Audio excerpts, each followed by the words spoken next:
Egypt, फिरौनों का मुल्क मुसलमानों के कंट्रोल में आया। अमर बिन आस ने इजिप्ट फतह करने के बाद सबसे पहले एक मैसेंजर जल्दी हजरत उमर की तरफ रवाना किया ताकि वो उन्हें इजिप्ट की फतह की खबर दे सके।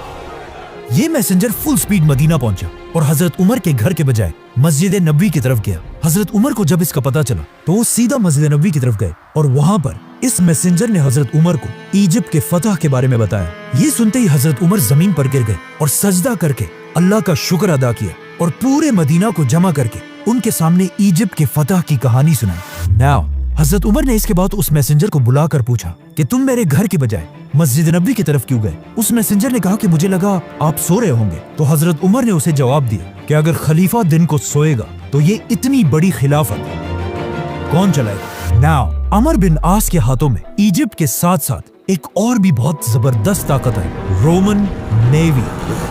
क्योंकि यहाँ पर रोमन एम्पायर का सबसे बड़ा पोर्ट था तो आर्मी चीफ अमर बिन आस ने फौरन खलीफा उमर से उनकी इजाजत मांगी कि अब वक्त आ चुका है कि मुसलमान अपनी पहली नेवी बनाए। लेकिन हजरत उमर ने ऐसा करने से इनकार कर दिया क्योंकि अगर देखा जाए अरब हमेशा डेजर्ट में ही रहे थे और उन्हें समंदरों और कश्तियों का कोई एक्सपीरियंस नहीं था और इनके मुकाबले में रोमन्स इस सब के चैंपियंस थे। तो हजरत उमर को पता था कि हो सकता है समंदरों में हम रोमन्स का मुकाबला ना कर पाए और हमारी सारी फौज डूब जाए। तो अमर बिन आस नेवी का आइडिया छोड़कर अफ्रीका की तरफ बढ़े और बहुत तेजी से लीबिया, ट्यूनीसिया बल्कि अल्जीरिया तक पहुंचे। आखिर हजरत उमर ने लेटर भेजा कि अब और बस करो, हमारी खिलाफत बहुत ज्यादा फैल चुकी है तो इससे ज्यादा आगे जाने की इजाजत नहीं है। जिसके बाद अमर बिन आस मुसलमानों की पूरी फौज लेकर वापस इजिप्ट में अपने नए कैपिटल फुस्तात की तरफ आए और वहाँ उनकी मुलाकात कुछ बहुत ही अजीब लोगों से हुई जिन्होंने उन्हें बताया कि ज्यादा खुश होने से पहले ये बात अच्छी तरह जान ले कि हर साल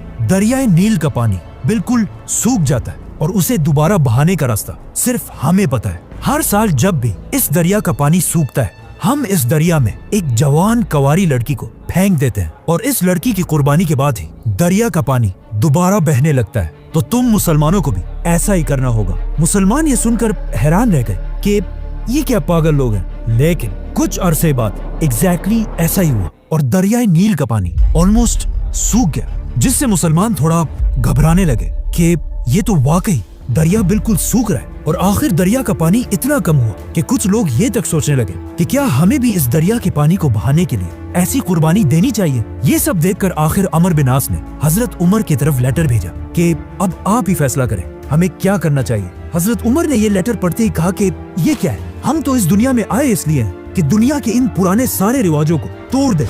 तो फौरन हजरत उमर ने एक चिट्ठी भेजी और कहा कि इस चिट्ठी को दरियाए नील में डाला जाए, जिसमें लिखा था, ऐ नील के पानी, अगर तू आज तक हजारों साल से अपनी मर्जी से बहता है तो रुक जा, हमें तेरी कोई जरूरत नहीं। लेकिन अगर तू अल्लाह की मर्जी से बहता है तो हम उसी अल्लाह से दुआ करते हैं कि वो तेरा पानी दोबारा जारी कर दे। जिसके कुछ ही अरसे बाद दरियाए नील का पानी पहले से भी ज्यादा बहने लगा। इस तरह हजरत उमर सिर्फ एक बादशाह नहीं बल्कि पूरी दुनिया के सामने एक नया निजाम रख रहे थे और उनके दौर में इंसाफ का एक ऐसा निजाम था कि एक दिन आर्मी चीफ अमर बिन आस के बेटे ने इजिप्ट फतह होने के बाद एक आम इजिप्शियन को एक छोटी सी बात पर डंडों से मारा और ये दिखाने की कोशिश की कि अब हम तुम्हारे बादशाह हैं और तुम हमारे गुलाम। ये इजिप्शियन उसे वहाँ तो कुछ नहीं कह सका, लेकिन उसने हमेशा से हजरत उमर के इंसाफ के बारे में बहुत सुना था। तो वो सीधा इजिप्ट से मदीना की तरफ गया और जाकर हजरत उमर के सामने अपने ऊपर हुए जुल्म की शिकायत की। ये सुनकर हजरत उमर को बहुत दुख हुआ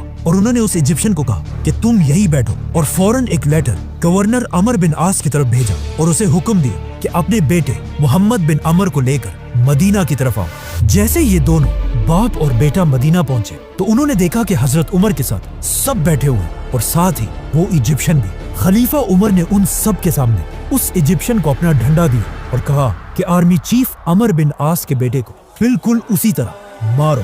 बेटे को मारने के बाद अब खलीफा उमर ने उस इजिप्शियन से कहा कि ये डंडा लेकर इसके बाप अमर बिन आस के सर पर भी मारो, क्योंकि इसी बाप के पोस्ट की वजह से इसके बेटे ने तुम्हें मारा था। उस इजिप्शियन ने अमर बिन आस को तो नहीं मारा, लेकिन हजरत उमर ने अमर से कहा कि तुम कब से लोगों को गुलाम बनाने लगे जब उनकी माओ ने उन्हें आजाद पैदा किया है। इसी जबरदस्त जस्टिस की वजह से अब हजरत उमर दुनिया के सबसे ताकतवर लीडर बन चुके थे। लेकिन इजिप्ट फतह करने के फौरन बाद पर्शियन एम्पायर का बादशाह एक बड़ी फौज जमा करके मुसलमानों से बदला लेने के लिए बिल्कुल रेडी था। subscribe. अस्सलामुअलैकुम वरहमतुल्लाहि वबरकातुहू। उम्मीद करता हूँ आपको ये वीडियो इन्फॉर्मेटिव लगा होगा, और अगर आप चाहते हैं कि ऐसे वीडियोस हर रोज़ देखें तो आप जो है हमारे चैनल को जो है सब्सक्राइब कर सकते हैं, क्योंकि हम इस चैनल पर हर रोज़ ऐसे वीडियोस अपलोड करते रहते हैं।